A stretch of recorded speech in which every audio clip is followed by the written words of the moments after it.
So, what if I told you that being smarter doesn't actually make your life any easier? In fact, it might just be the very reason you feel so out of place. We're all taught that intelligence is this amazing tool for solving problems, right? But what psychology shows us is that it doesn't remove struggles, it just changes their shape. If you've ever felt like your mind is both your greatest strength and your heaviest burden, well, this is for you. This quote, wow, it really gets to the heart of the whole thing. There's this quiet, kind of unsettling truth that you might feel deep down but find really hard to put into words. A deeper understanding of the world doesn't always lead to peace.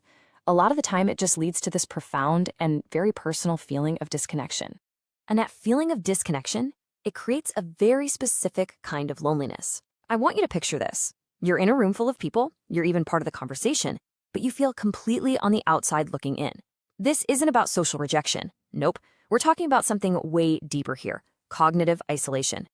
And it's so important to see the difference. Social loneliness, that's the sting of being pushed away, of being excluded. But cognitive isolation, that's the feeling of being fundamentally out of sync with everyone around you.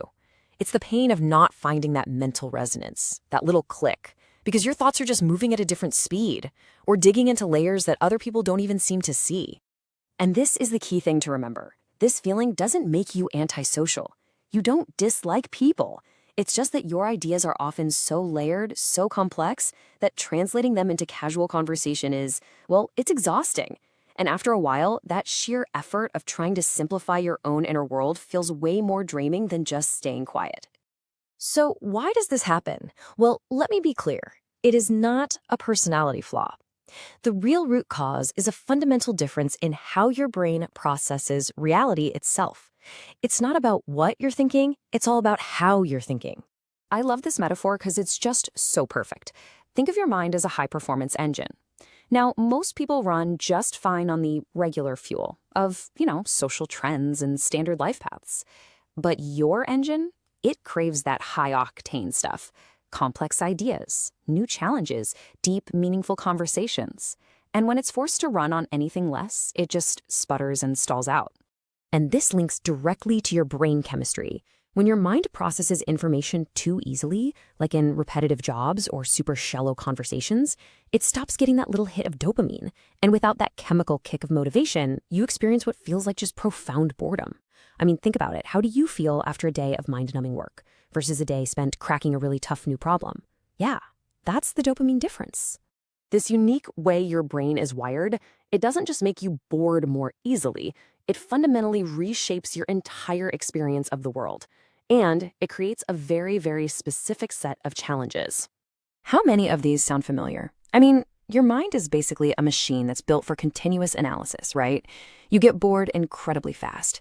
You question rules, not because you're defiant, but because you have this deep need to understand the logic. And perfectionism? Oh boy. It's not about being picky. It's that you can visualize the perfect version of something so clearly, that flawless email, that perfect project, that settling for good enough feels like a genuine failure. Okay, so we've laid out the struggle. It's real. But here's the twist.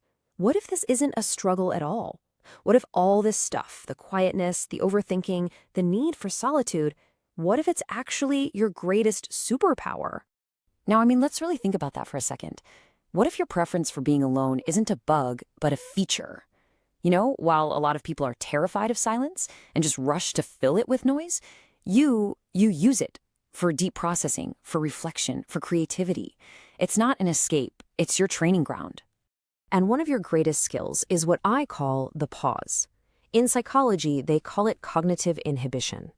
So instead of reacting instantly on pure emotion, you naturally create this little mental gap. And in that space, you observe, you process, and then you choose a deliberate response.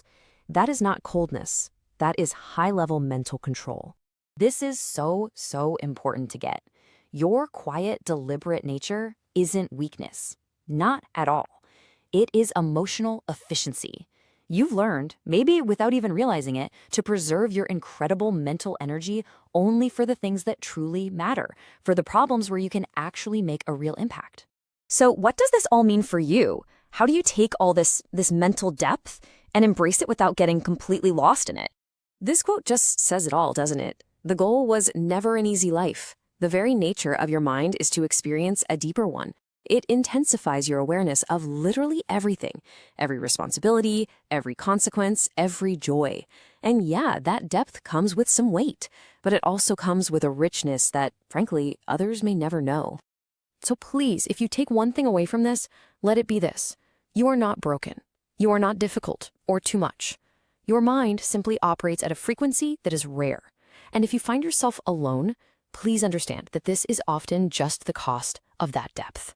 So I'll just leave you with this question. For years, you might have tried to fit yourself into a world that just felt out of sync.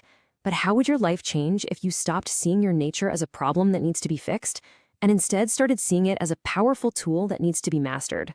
Because sometimes a quiet life is the only way you can finally hear a mind that never ever stops talking.